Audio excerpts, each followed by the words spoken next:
Hello? Hello? Yeah, leo tunaendelea na kozi yetu. Leo tutazungumzia kitu kinaitwa Hello World, programu ya kwanza maprograma duniani wanakuwa wanajifunza kuandika. And of course, the first program you write when you start learning a new programming language. Okay? Hello World. Hello World ni traditional first program kuitengeneza for beginners wanavyokuwa wanajifunza new programming language. Kwa hiyo ni kama njia ya kukaribishwa kwenye ulimwengu wa programming, na ukiruka hii program, kama usipoiandika hii program, unakuwa kama umeiuse mizimu, na mizimu kwenye programming, kuna mizimu ya programming, mababu na mahenzi. Kwa hiyo ukianza kuandika program bila kuiandika hello program, yani unakuwa kama umeikebei mizimu, na mizimu itakulani, utafika popote. Kwa hiyo new programmer, new beginner, unatakiwa uandike hello world. Kwa hiyo it's a classic first program to write, ni program ya kwanza. Kwa hiyo unapoanza safari yako ya kupiga kodi, utaanza na hello world. Kwa maana nyingine, unakaribishwa kwenye ulimwengu wa programming. So is the smallest meaningful program we could make. Ni program ndogo sana, lakini ina maana kubwa sana. Ni programu inayomkaribisha mtu.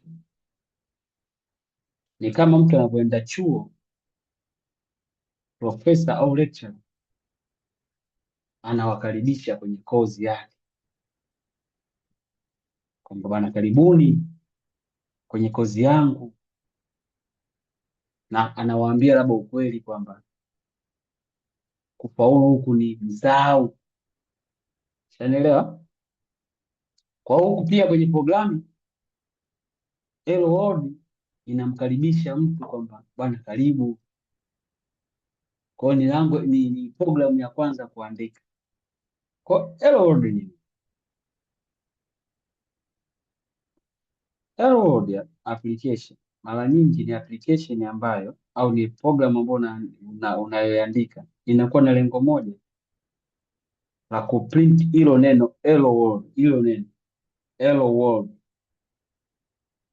eza kwenye kompyuta au kwenye kitu tunakiita command line. Basi, na mara nyingi kama unakumbuka, muda uliopita tuliinstall IDE ya Visual Studio. Kwa pia vile vile kujua kama Visual Studio yako inafanya kazi, unabidi uandike hii program. Hii program ikilani kwenye Visual Studio, manake Visual Studio yako IDE imedownloadika vizuri na imeconfigure vizuri. Kwa hiyo mara nyingi inatumika kuonesha kama product ni mazingira ya programming fulani yamekuwa successful.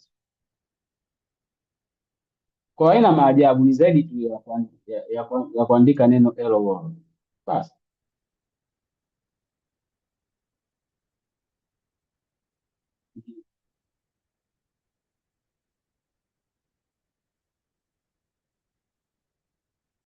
Kwa hiyo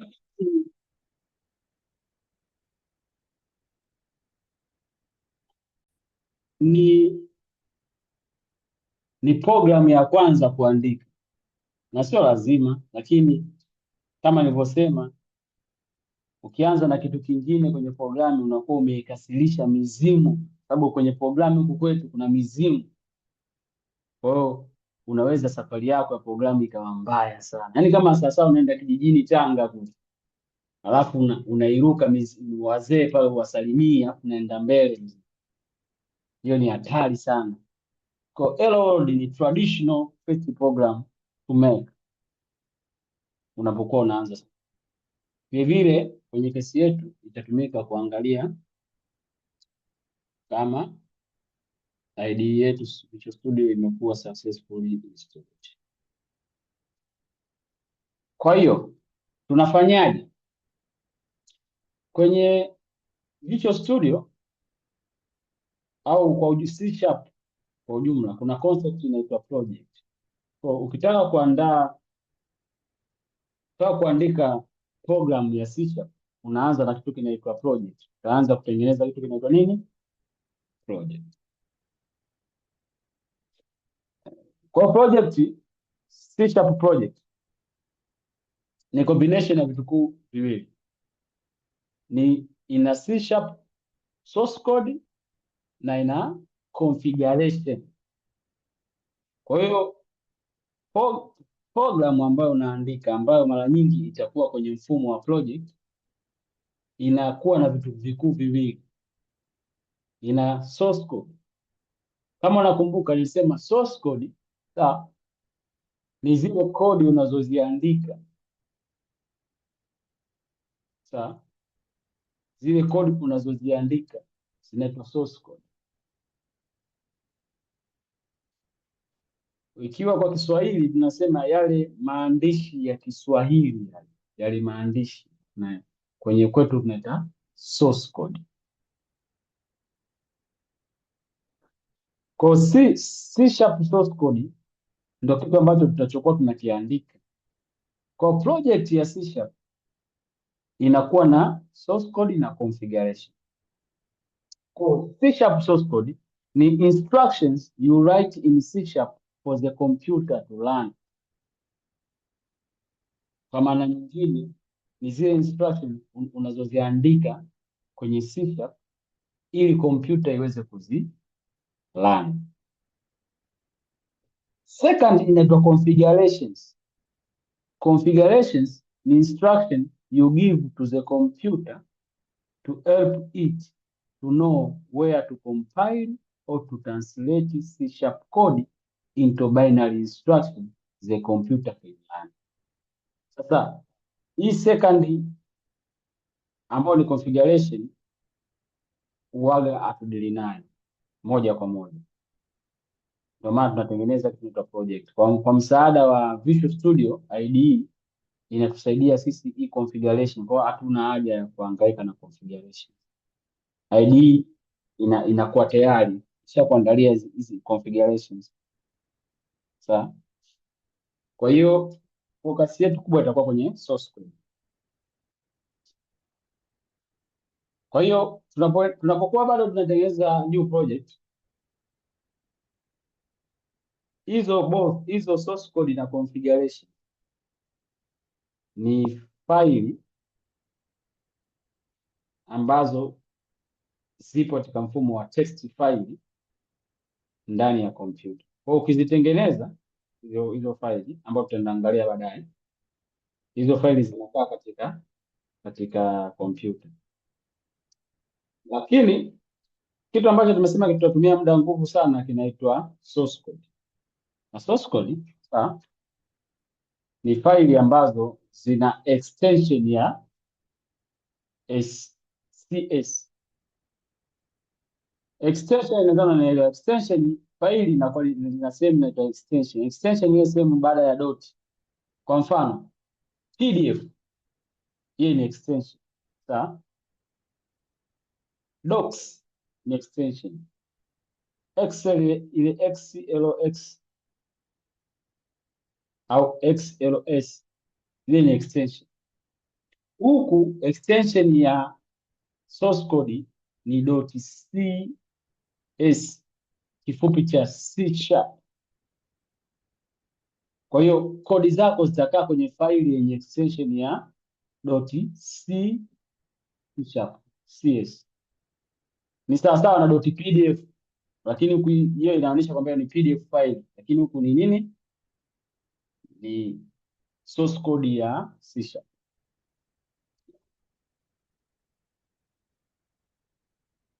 Yes, utaka kuisave.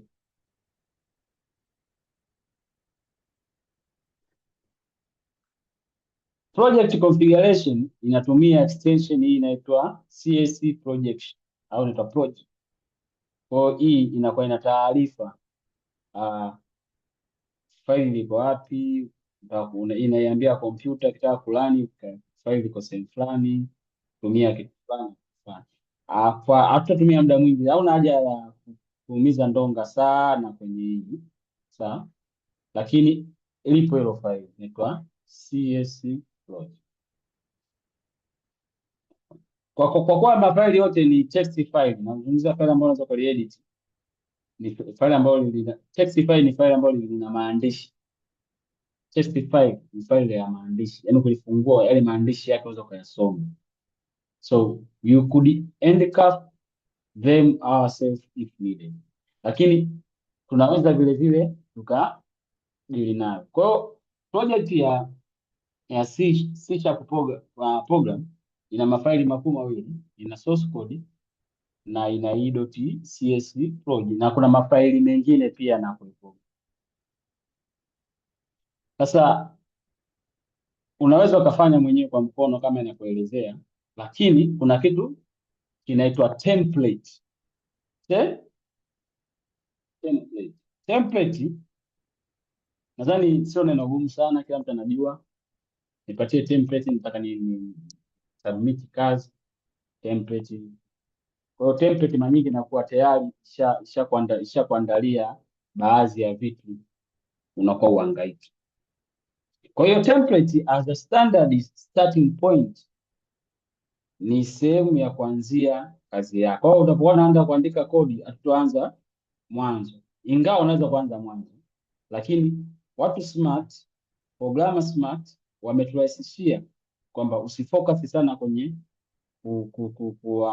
configuration mafaili. Tumia template fulani kuendelea.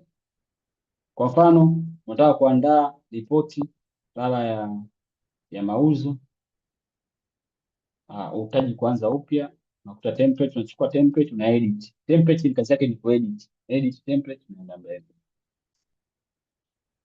Au pia hizi project zina starting point ndio template. Okay, hizi template they help you get the configuration right for the specific project types and give you some starting code. Mara nyingi hizi configuration file na baadhi ya vitu ambavyo unavihitaji project yako irani, template inakuwa imeshaviweka kama ni standard. Yaani ni watu wameona kwamba hii ndio njia sahihi nzuri. Sio kila mtu ana uandishi wake wa kuandika andika. Kwa hiyo inakuwa hivyo. Kwa focus yetu kubwa inakuwa kwenye source code. Let's go and see how to do it, man. Sawa? Tuangalie jinsi ya kutengeneza project. Sababu project ndio ndani kuna code. Sawa? Okay.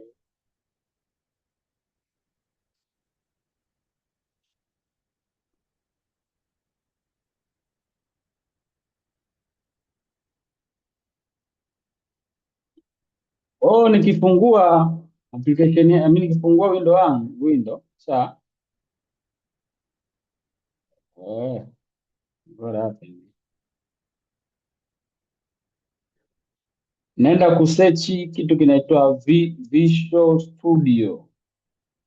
So Visual Studio Code inaitwa Visual Studio. Nadhani unaiona. Visual Studio click. Kisha click Visual Studio.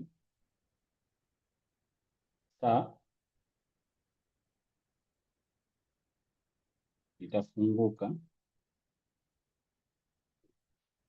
Inaitwa Microsoft Visual Studio 2026. Hapo kwa kwanza kusoma 2022, 2024, lakini sisi hapa na dini 2020 ngapi? 26. Kwa hiyo itafunguka hii IDE, tunaita IDE, Integrated Development Environment, sawa, kwa ajili ya kuandika C# code, tuisubirie dakika kadhaa. Ikishafunguka inategemea na aina ya Visual Studio. If 2026 itaonekana hivi. Kuna sehemu hapa imeandikwa create new project. Si unaiona? Kwa hiyo tumesema project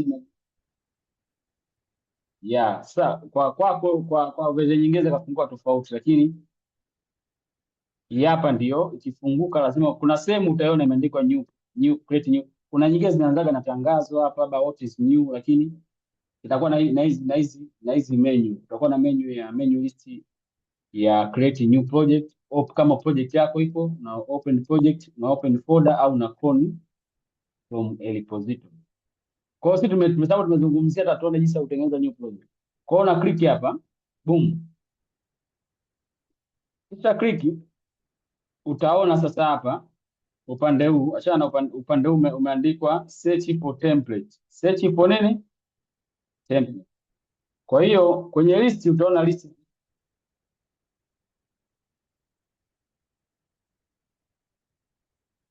ndio unakuta template kama starting project yako inaanzia wapi? Starting point. Sawa? Kwa siku zote tutakuwa tunafungua Visual Studio na create new project, tunakutana na hii sehemu ya template. Template ziko nyingi kama unazoziona hizi template. Na template kwa ajili ya kitu kinaitwa console application. Kuna template zinaitwa class library, kuna worker service, kuna template nyingi. Na hizi template zinatokana wapi? Template zinatokana kule unapokuwa una install nini? Una install, kama unakumbuka, ukifungua ile installer, Visual Studio installer, kuna sehemu ya kuinstall component.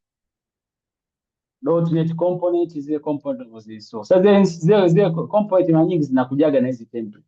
Kwa hiyo template kuna nyingi. Kwa mfano hapa template ya mobile, kama nikisema labda mobile,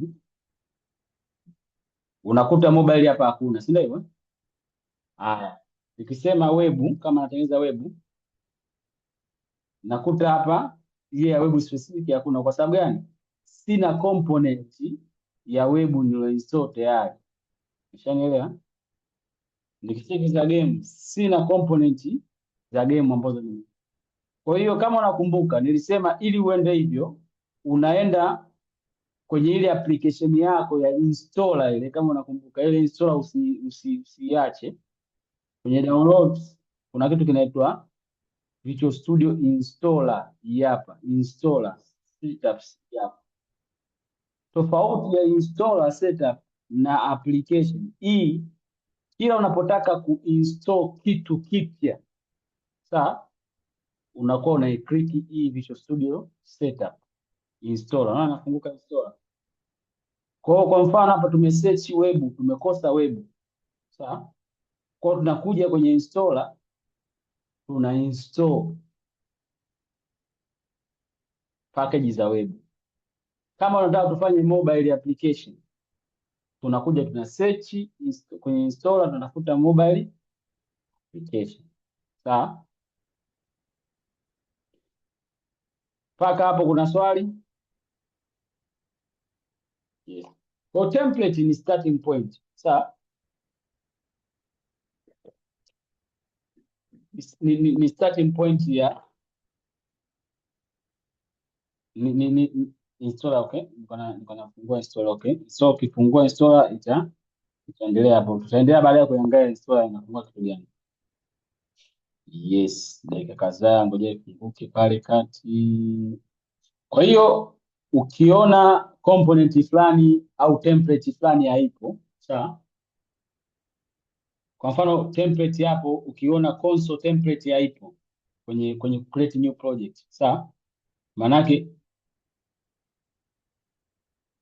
ukisoma hapa template ambayo tunadili nayo inaitwa console. Console ni applications zinazorani kwenye command line, yani zinazorani kwenye ile CMD. Na tulisema tutafocus part ya kwanza kwenye programming kujifunza, tutajifunzia CMD, lakini unaweza kutengeneza desktop application. Kwa hiyo console is a project for creating a command line application that can run on .NET on Windows, Linux and Mac. Kwa hiyo hivyo na sio tu console, hakikisha kwamba hii console ina C# hapa juu. C#. Sababu kuna console nyingine. Kwa nikisearch console app nikisearch. Sawa? Utaona kuna console ngapi zimetokea? Kuna console hii ya kwanza, kuna hii ya VB, kuna console nyingine ya .NET ya zamani. Sawa? Ziko console nyingi. Sasa sisi target yetu tuna click hii console ya C#. Kuna console ziko nyingi. Sawa? Na sisi tuna click console ya nini? Ya C# ambayo ina maelezo kwamba is a project for creating command line application. Command line application ni application ambazo zinazorani kwenye command line interface. Sawa? Na kama nilivyosema ni very simple. Kwa hiyo labda nikirudi huku utaona hapa nasema kuna new update, hamna shida. Kwa hiyo baada ya kuinstall kwenye installer sasa utaona list of installed hapa. Hata kama una version 22 au 20 ngapi utaziona list hapa. Hapa kuna kitu kinaitwa available na available. Unaona kumbe okay kuna product nyingine available za kuinstall. Kwa hiyo kwenye kuinstall ukitaka kuiongezea vitu unakuja hapa sehemu imeandikwa modify. Sawa? Kwa kama unataka kudownload ni update unaweza hapo kulipea, kuinstall, kunivyo, lakini kama unataka unabonyeza hapa modify. Hii modify ikifunguka ndio sehemu ambayo utaona sasa vitu component ambazo unataka kuziongezea au kuzipunguza. Umeona? Kwa mfano labda unataka kupiga kodi za mobile, kwa utabonyeza pale modify, itafungua. Unaimodify Visual Studio yako, unaipatia uwezo Visual Studio yako. Sawa? Utabonyeza pale itafunguka. Unaelewa? Maana ilivyofunguka hapa. Kwa hiyo kwenye kufunguka unakuja kwenye tabu, kuna tabu, kuna hii ni workload, individual component, kuna language path, kuna installation locations. Umeona? Hizi tabu, lakini sisi hii maana yake Visual Studio imekuwa installed katika hii path. Lakini sisi tunakuja hapa kwenye workloads. Utaona sasa tumeinstall kitu gani? Kitu ambacho kimekuwa installed kimepigiwa tiki hapa, kinaitwa .NET Desktop Development. Maana yake nikiantiki sawa, hii nikiantiki maana yake ninakuwa nimeondoa zile console na vitu vingi. Sababu unaona kama hapo ukisoma vizuri hii ina support WPF, Windows Forms. Kama utakuandika Windows Forms, kama utaandika console applications, zote ni lazima hii component iwepo. Kama unataka kufanya web, utaona juu hapa inaitwa ASP.NET and Web Development. Zile template za web utabonyeza click, ukisha click hapo utaona memory ambayo inayohitajika na utaona hapa zi component unazotaka kuinstall. Kwa mfano mimi labda sitaki hii GitHub Copilot, sihitaji zingine labda naziacha. Kwaona hapa space inakuwa inaongezeka na kupungua. Kwa mfano nisema sihitaji Intel code inasoma GB. Nikisema sihitaji inapungua GB, inapungua. Unaona? Lakini mara nyingi wanashauri uziache zile zinazokuja sababu zinaonyesha kwamba ili iweze kufanya kazi vizuri zinahitajika hizo. Sawa? Kwa unaweza kaongeza ukapunguza. Haya, ukitaka kufanya development ya desktop kwa kutumia C++, unakuja hapa unatiki. Bila hivyo hautaona template za C++. Sawa? Kwa unatiki hapa utaona total imeongezeka, utamodify page. Kwa hiyo ndo kazi ya installer. Lakini kwa kuwa tayari tuna kila kitu tunarudi huko. Kwa utaklik console app. Kisha click utakutana button inasema next. Kwa unaweza kwa double click, hii unaweza kwa double click au ukabonyeza hapa next, ukaenda mbele. Utakutana na ndio una hapo na configure project yako. Kwa utaipa name. Unaenda kuipatia name inaitwa hello world. Jina ni lolote unaweza kuipatia. Location ni hii project yako ndio kusaviwa wapi? Ndio kusaviwa kwenye hii location. Hii kitu kinaitwa solution name. Ndani ya project kuna kitu kinaitwa solution, kwa unaipatia solution name. Hapa kuna kitu kimoja kinaitwa place solution and project in the same folder. Kama unataka solution na project ni tofautisheni hivi. Project inaweza kuwa na solution nyingi. Inaweza ikawa na solution ya social, kwa maana nyingine ni kama jina la project. Unaelewa? Unaweza kuwa na project yako labda ya mauzo, lakini ikawa ina moduli. Tuchukue mfano moduli, utaelewa. Itakuwa ina moduli ya accounting na moduli ya payment. Kwa project inaweza ikawa ni moja, lakini solution inaweza zikawa ziko nyingi. Kwa hiyo hii sikuchanganya. Solution hapa inamaanisha kwamba hii project ukisema zinakaa the same place solution katika same directory, sawa, hamna shida, zitakaa zote pamoja. Kwa hiyo don't worry about it. Utaenda mbele,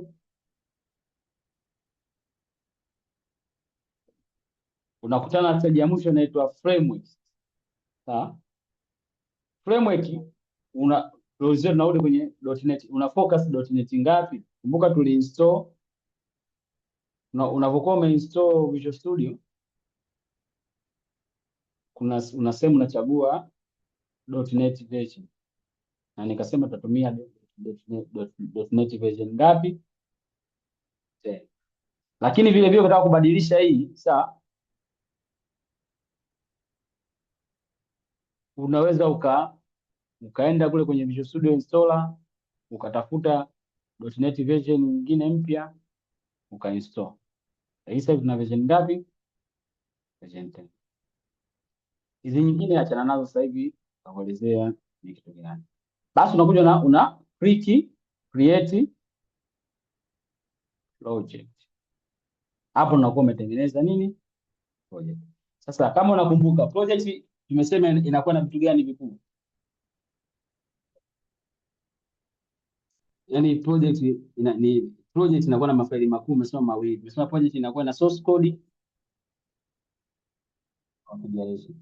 Na hizo zote zinakuwa ziko ndani ya computer. Kwa hiyo ukitaka kuiona hii project uliyoandika iko wapi? Sawa? Kuja hapa kwenye faili, sawa?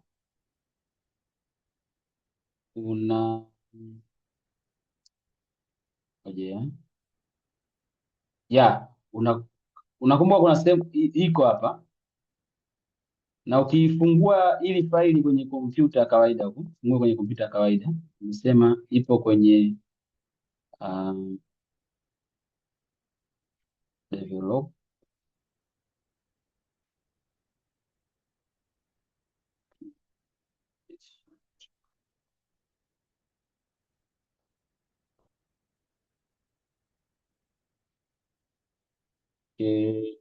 Ukifungua hapa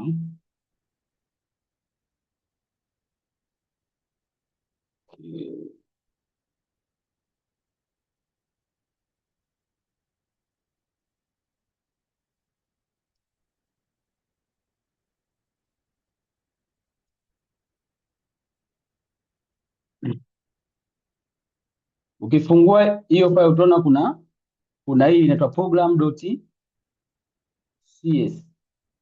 Sawa? Na hii hata ukifungua ndani, iangalia ndani, sawa? Kama itafunguka, tuifungue kwa notepad. Humu ndani ndio tutakuwa tunaandika kodi zetu, kwa maana hizo source code. Kuna kitu kingine kinaitwa, kama unakumbuka tusema CS project, hii ni another file. Nao pia ukifungua zinatoka kwenye template. Yaani template tayari inakuwa ishakutengenezea. Bila hivyo ungeziandika wewe mwenyewe kwa mikono yako. Sawa? Kwa hiyo ukifungua ile program utaona imeandikwa console.write line hello. Usiwe na wasiwasi, nitakuelezea ni kitu gani mbele, lakini hii inaiambia kompyuta kwamba run application ambayo unaiambia kompyuta kwenye application zako za kompyuta ambao ni command, kwenye command hii console ni kama command. Nenda kwenye command, andika neno hello world. Kwa hii program ya C# ambayo inaiambia kompyuta iandike neno hello world. Na tumesema kwamba kuna .cs, .c# ni source code ambayo ni, na huko ndio tutakuwa tunaandika kodi, na hello world ile configuration file linaelezea ma configuration kwamba okay, ita target .NET 10 na taarifa nyingine zitakaa huko ndani. Kwa hiyo achana nayo, tutakuja kuelezea baadaye, lakini hii inaiambia pia kompyuta ifanye nini, output ya hii project ni nini. Kwa hiyo itatoa executable file na itakuwa focus.net na taarifa nyingine. Kwa hiyo umeona haya mafaili mawili ndio yanatengeneza nini, project. Unaelewa? Ambayo kupitia Visual Studio Code, kupitia kutengeneza project unakutana na kitu hichi. Hii unayoiona ndio Visual Studio ni Code. Ni sehemu ambayo tutakuwa tunaandikia code. Sawa? Kwa nitakuja kuelezea vizuri hivi ni kitu gani. Lakini sehemu kubwa ambayo tutakuwa tunatumia muda wetu ni hili eneo hili. Hili tutakuwa tunaandika code. Kwa hapa tunasema ndani unaweza kuandika kodi nyingi, sawa? Kwa hiyo unasema hello. Sasa kulani, yani kuifanya kompyuta ilani hii program. Sawa? Kuna hii button hapa juu kama play imeandikwa hello world, sawa? Utaiclick. Ukiclick tap, kuna output inaendelea, manake ina build mpaka mwisho wa siku ina run kwenye nini? Sababu umeiambia kompyuta ilani program kwenye console. Imerani hapa imeandikwa hello nini? Hello.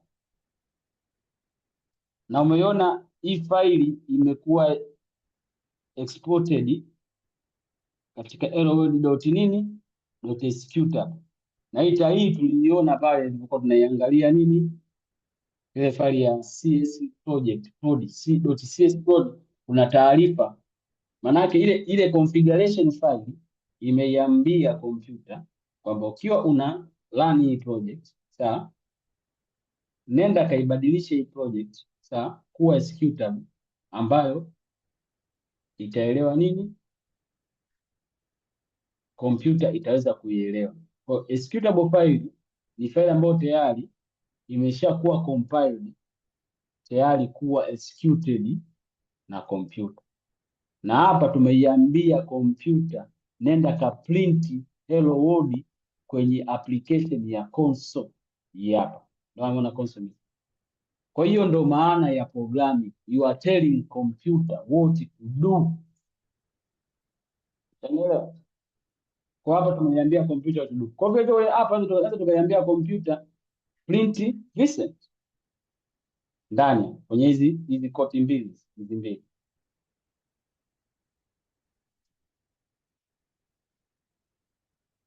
Andika Vincent. Sawa? Kwa hiyo unakuja siku zote una alama ya star, maana inabidi usave, utasave. Save tap. Utalani pale. Kilani maana yake umeiambia kompyuta nenda ka print neno Vincent kwenye console. Hapa ndio ina build imeandika neno nini? Vincent. Kwa hiyo hii template ya kuandika applications zinazorun kwenye console, hizi applications zinarun kwenye nini? Kwenye console. Maana yake ni application ambayo hazina user interface, hazina user interface. Kwa hiyo hii ndio inaiambia sasa computer nenda kalani kwenye console. Yaani kuna instructions inaambia computer nenda kalani kwenye console. Ni print neno. Yaani ni sawa sawa na kwa mfano hapa nikifungua C sharp, so nikifungua command cmd, sawa? Nikaandika echo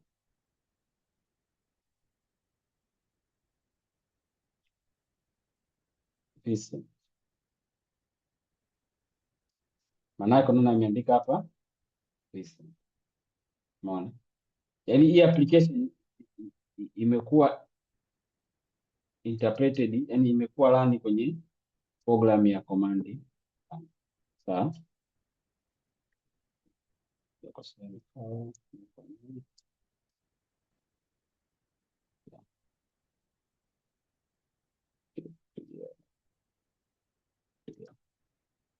Sawa? Kwa hiyo hii command line, command line interface ni zamani kabla tujakuja na hii GUI, yani kama tujaanza kuwa na computer ilikuwa iko hivi, yani this how you talk to computer. Sawa? Yani unaipatia instruction kama 1+1 ni ngapi? 1+1 nimekataa. Lakini hii command haifahamiki, ila kuna command ambazo zinafahamika, zinakuwa interpreted na nini na hii. Kwa nadhani kama calculator kama hicho.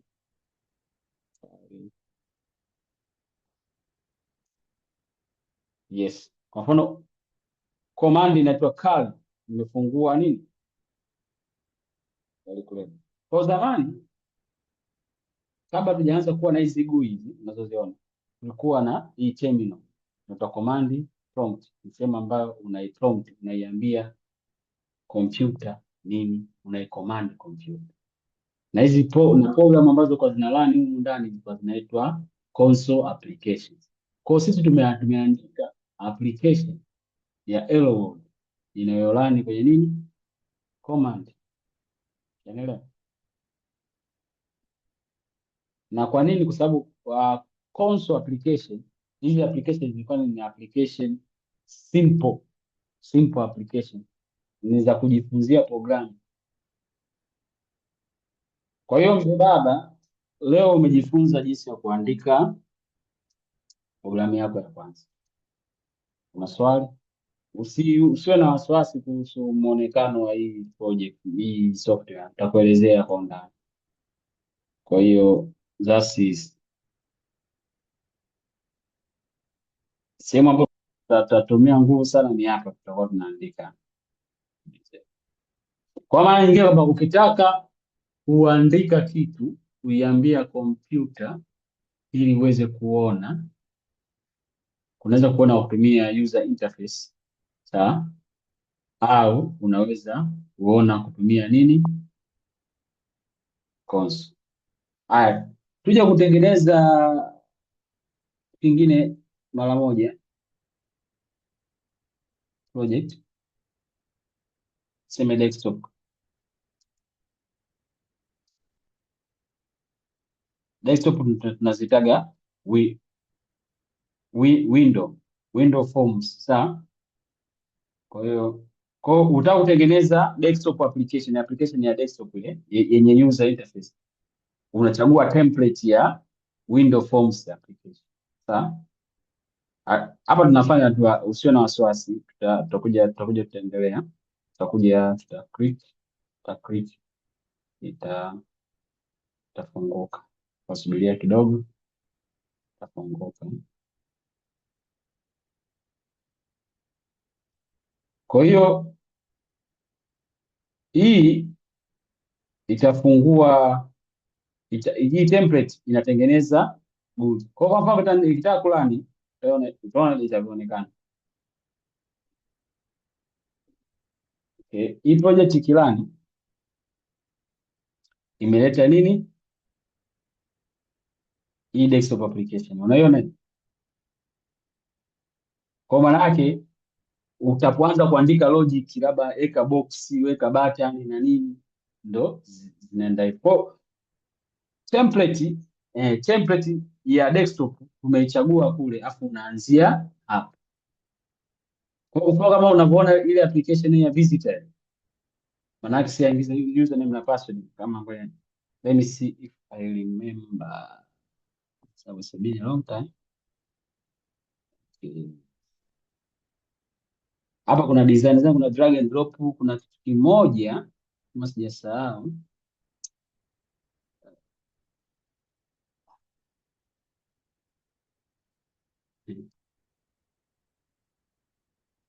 Nilikuwa natafuta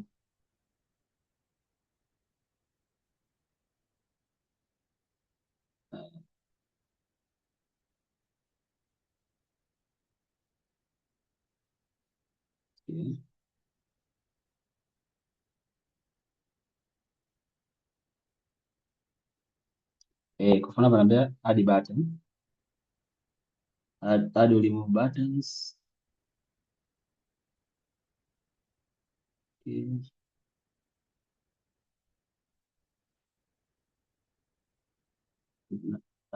Dakika moja.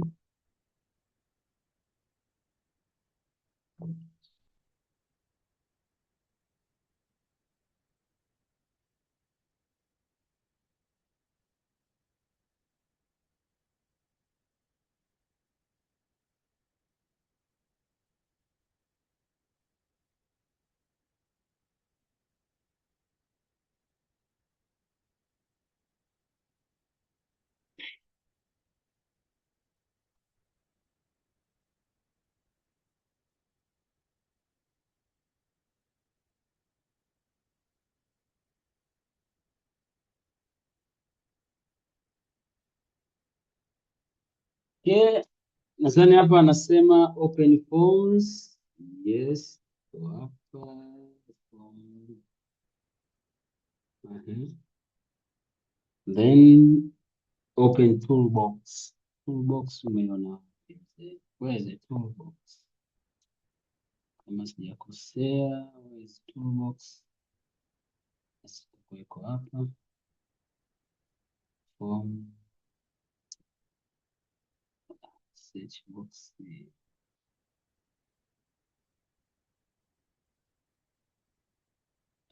Okay.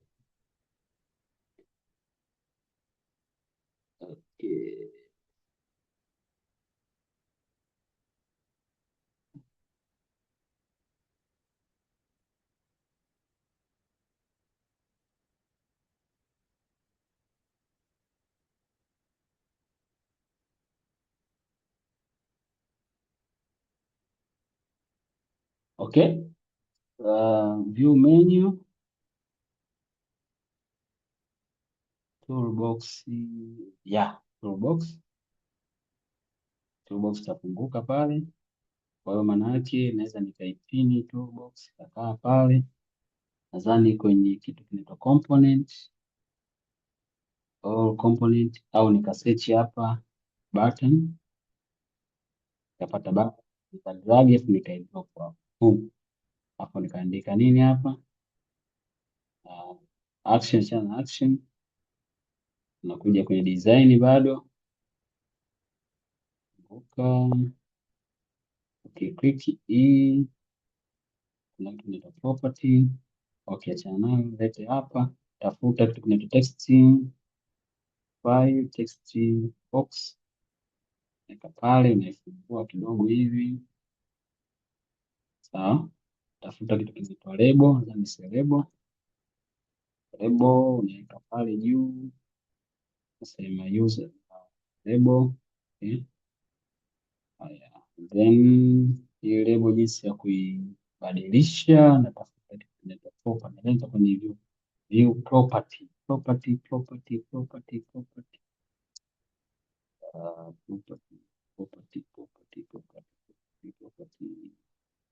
Yes. Tunakitaga property. Tena fungua hapa.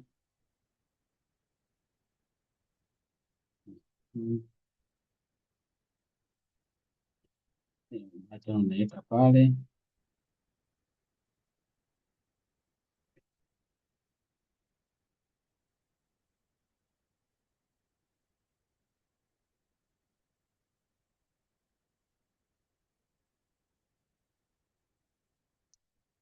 Okay.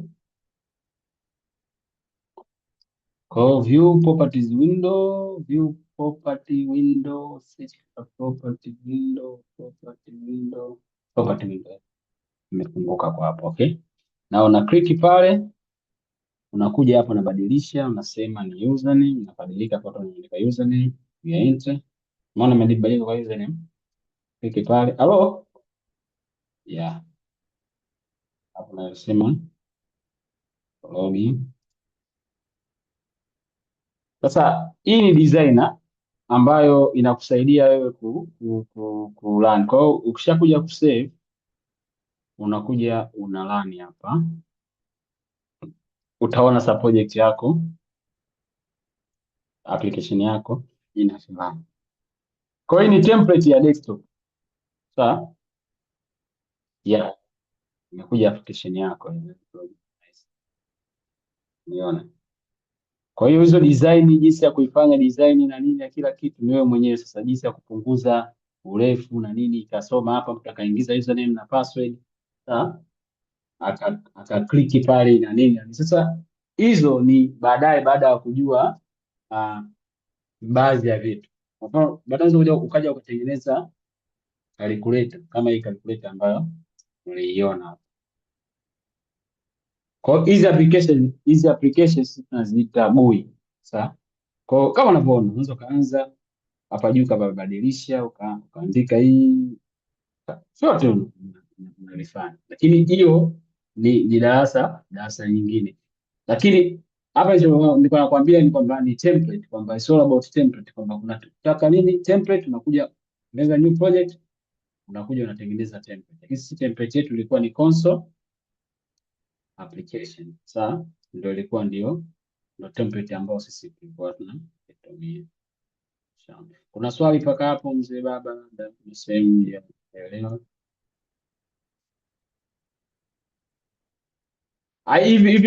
hivi vitu vya mwisho, acha hivi vya nini vya desktop, acha nao. Point yangu kubwa ilikuwa ni console ndio ambao tutatumia nguvu nyingi. Kwa hiyo kazi ambayo nakupatia utengeneze new project, sawa, ulani application ya Helloworld. Kutengeneza new project sio issue. Naomba nifunge hapa nianze kuelezea taratibu. Cha kwanza umesha install Visual Studio Code, install Visual Studio version yoyote kuanzia 2020 kwenda mbele inafanya kazi. Kwa hiyo mimi hapa imetokea tuna version 2026. Lakini itabadilika kidogo, lakini kutafuta vitu vitakuwa sio ngumu. Kwa unakuja hapa una search, unaandika Visual Studio, utaiona hii hapa. Sio installer, utaiona. Ukiklik itafunguka. Ikishafunguka kulingana na aina ya project, kuna nyingine haitofunguka hivi, lakini utaona kitu kinaitwa create new project. Utaklik create new project, utakuja kutafuta nini template hapa, inaitwa console app yenye C sharp, sio yenye nini yenye VB wala yenye nini, console yenye C sharp, sio yenye VB, yenye C sharp. Ukiklik hapo unaenda tu mbele, unaipatia jina. Unaona, unaenda mbele, nyingine ngoja acha default, una create. Ukisha create unakuwa tayari ushatengeneza project yako. Sawa? Ukitaka kurun project yako kuna hii button hapa kama player ya green. Unabonyeza. Ukishabonyeza unasubiri project yako irun. Ikisha run inafunguka. Hapo unakuwa tayari umeandika your first nini program. Kwa hiyo homework yako nenda kafanye hichi. Alafu kesho sasa tutakuja kuielezea vizuri hii project na kitu gani. Cha msingi achana na vitu vingine vyote unavyoviona. Hatudili navyo sasa, sema ambao tunadili nayo kubwa ni hii sehemu ili hapa, hili sehemu ndio tutakuwa tunaandika. Kwa hiyo mara nyingi tutakuwa ni hapa na kubonyeza pale. Hapa na kubonyeza, hapa kuandika, kubonyeza. Kuandika basi. Achana na sehemu, achana na vitu vingine. Vitu vingine achana navyo, itakuchanganya. Tengeneza project sawa ya console run, yaani itokee neno badilisha hello world hapo. Kwa hiyo badilisha katikati, Usondo usandiki haiandikwi hivi. Nitakuja kuelezea. Hauandiki hivi. Haito run. Sawa? Ina quote, hizi quote mbili, double quote hizi. Katikati ya quote kwenye programming nitakuja kuelezea hii ni kitu gani. Tunaita hii inaitwa string, nitakuja kuelezea. Tutajifunza baadaye string ni kitu gani. Sawa? Lakini hapa maanake unaiambia kompyuta iandike maneno maneno yapo kwenye quote, kwenye quotation. Yaani string inakuwa kwenye quotation. Kuna namba, kuna nini, string wako kwa quotation. Achana na hizi mambo hizi nyingine. Nitakuelezea ni kitu gani kesho. Lakini that's how we do. Umeona? Kwa mfano, ukitaka kuandika program unayoambia kompyuta 1+2, sawa? Usiwe na wasiwasi.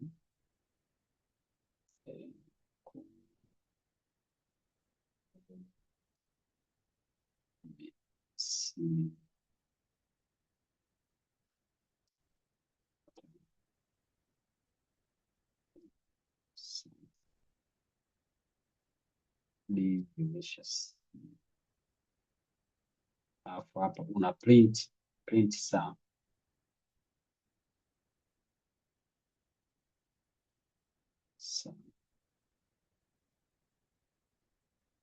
Of B and C.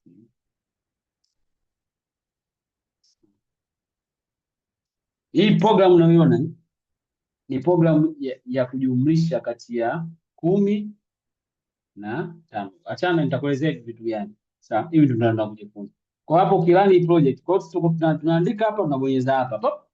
Hivyo vingine achana nao. So unakuwa unaangalia okay, jibu ni ngapi hapo? Nitasoma 15. Kwa sum of B and C ni ngapi? 15. Kwa hiyo sisi tutakuwa kwa zile principles zote na tutakuwa tunaziandika hapa. Hichi nilichokiandika kinaitwa syntax. Nitakuelezea kesho ni kitu gani. Sawa? Kila lugha ina syntax na grammar, syntax error na nini. Uandishi unabidi uandike, yani compiler unavyoipatia instruction mbele. Kwa hiyo ndio hivyo. Kwa sisi muda mwingi tutakuwa tunatumia humu ndani. Achana na vitu vingine. Humo fulani hapa. Basi. Humo fulani hapa. Basi. Kwa hiyo homework yako ya leo, make sure that you create a project na inasema hello nini? Hello world. Swali?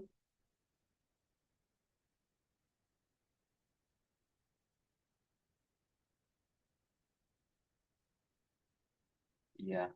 Kwa hiyo cha msingi hapa unachotakiwa kujua ni kwamba unachotakiwa kujua ni kwamba unachokifaa. Kwa hiyo challenge ambayo nakupatia, go and create LOD program from the C# console application template ikitarget.net 10. Learn using any of the njia nilizokuambia, na bonyeza tu pale pa umemaliza. Sawa? Kama una maswali zasi yao. Hiyo ndio first program. Lakini asilimia kubwa tutakuwa tunatumia kwenye ile box. Nikiwa tunaendelea mbele za kujifunza, nitakwambia fanya hivi, lakini that's all. Kwa hiyo make sure that you learn hicho kitu. Sawa? Unajua ni cha kufanya. Okay? Yeah.